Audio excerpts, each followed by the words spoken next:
বাংলাদেশ রেলওয়ের সাবেক বিভাগীয় বৈদ্যুতিক প্রকৌশলী মোহাম্মদ তাকি আল জাওয়াদকে পুনরায় চাকরিতে ফিরিয়ে আনার উদ্যোগ নেওয়া হচ্ছে।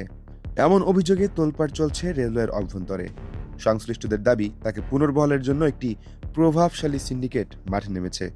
নথি অনুযায়ী 2023 সালের অক্টোবরে পারিবারিক কারণ দেখিয়ে স্বেচ্ছায় চাকরি থেকে ইস্তফা দেন 32তম বিসিএস এর এই কর্মকর্তা। এরপর তিনি অস্ট্রেলিয়ায় চলে যান। তবে অভিযোগ রয়েছে, রেলওয়ের মালামাল ক্রয় সংক্রান্ত বড় ধরনের দুর্নীতি ও অনিয়মের তদন্ত চলাকালে তিনি তড়িঘড়ি করে পদত্যাগ করেছিলেন। তার বিরুদ্ধে দুর্নীতি দমন কমিশনের একটি মামলাও রয়েছে।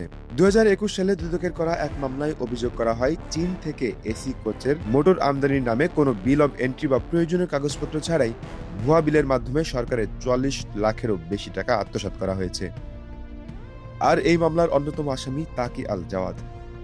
সরকারি বিধিমালা অনুযায়ী দীর্ঘ সময় কর্মস্থলে অনুপস্থিত থাকা ও বিনা অনুমতিতে বিদেশে অবস্থানের পর এমন গুরুতর মামলার আসামিকে কিভাবে পুনর্বহাল করার চেষ্টা চলছে তা নিয়ে উঠছে বড় প্রশ্ন। অবশ্য এই পুনর্বহাল প্রক্রিয়া ও অভিযোগের বিষয়ে রেলপথ মন্ত্রণালয় বা রেলওয়ে কর্তৃপক্ষের কোনো আনুষ্ঠানিক বক্তব্য এখনো পাওয়া যায়নি।